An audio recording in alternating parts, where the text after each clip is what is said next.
The Music of Fashion by Mary Jane Gibson of Lismore, 2480. Narrated by Janine Penfold. In 1964, when I was just 9 years old, my mother took me to see the Beatles perform at the Sydney Stadium. It was winter, so I was dressed in my black corduroy mini, brightly coloured floral shirt and red ankle boots with the black fur trim. The tickets cost my mother the unearthly sum of $3.70 each. Astounding, when you consider that to see a comparably famous band like the Rolling Stones now, you would be set back the princely sum of $570. I joined the hysterical crowd of frenzied screamers who drowned out the band, giving my mother a splitting headache in the process. But it was worth it, because I came away with my first ever crush, complete with butterflies in the stomach and a racing heart. I was in love with Ringo Starr. When I turned 14, I was the epitome of the rebellious teenager. I bought a ticket to see Led Zeppelin at the RAS Showground for $5. I wore an embroidered Hungarian peasant blouse, a peace sign on a chain around my neck, and I doused myself in patchouli oil. I felt like a bright and shiny star in my orange flares. I was in awe of Robert Plant's falsetto shrieks and bluesy inflections and the way he skated across the stage. I was 15 years of age when my girlfriend and I hitched to the Ourimbah Music Festival on the central coast of New South Wales. The tickets were $5 each for the 2-day event, but we only stayed for 1 day. A comparable 1-day ticket to the Blues Festival in Byron Bay now is $177. Ourimbah was considered Australia's first music festival, and the crowd was 10,000 strong. We saw Max Merritt and the Meteors, and Jeff St. John and Copper Wine.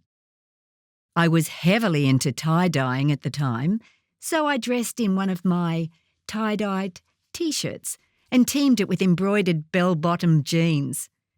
It rained heavily that day, and we stomped barefoot in the mud to the music and came away mud-slicked but happy. The thrift shop was my house of haute couture. I was like a treasure hunter, unearthing precious jewels from underneath teetering piles of clothes. I bought a 1940s dress in beige chiffon that tumbled from a beaded bodice and frothed around my legs like champagne, and a Victorian lace petticoat held together by delicate hand stitching. There was an excess of touring musicians and bands in the 70s, as well as an explosion of Australian bands. These concerts provided ample opportunities for me to showcase my glorious clothing finds. At 17, in 1972, I saw Joe Cocker perform at the Hordern Pavilion.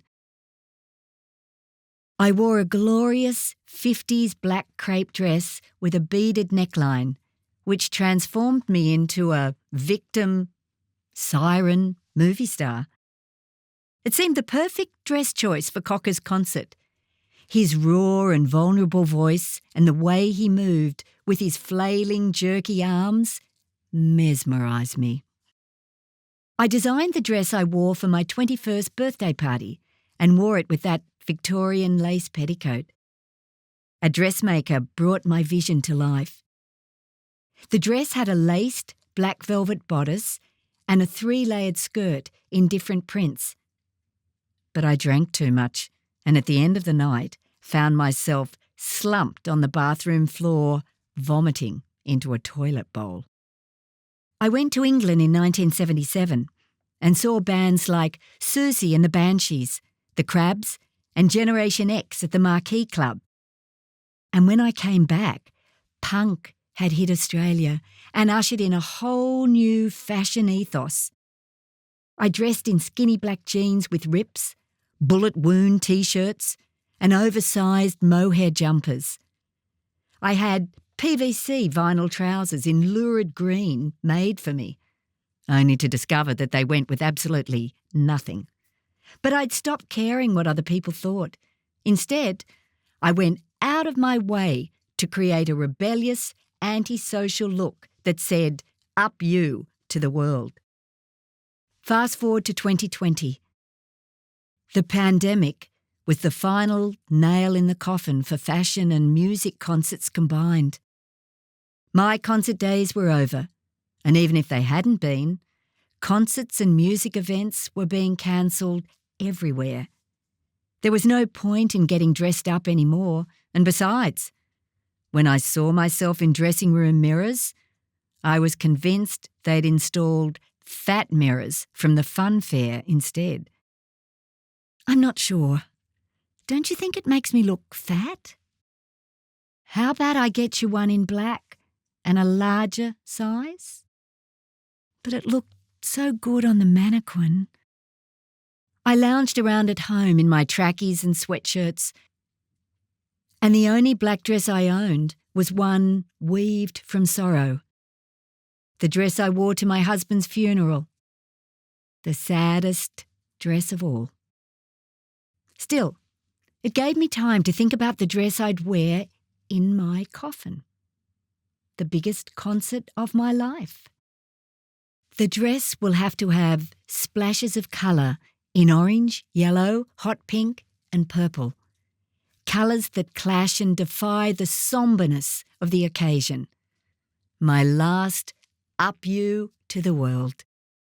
Fashion for me now is taking off that bra that's always been too tight, pulling on comfy bed socks and slipping on my faded chenille dressing gown. And the only bands I see are hair bands. But sometimes, when I know no one is looking, I'll take out one of my vintage dresses that I've kept in mothballs in the camphor box and hold it up to my body in the mirror. Perhaps the pale blue crepe with the shoulder pads and beading around the neckline. Or the spotted 50s suit that I once teamed with fishnet stockings and ankle boots. I pirouette around the room until I'm dizzy and my knees give way. Remembering and longing for that time when fashion really shouted as loud as the music. Sumptuously, loudly and extravagantly. I'm here, and I am never growing old. The end.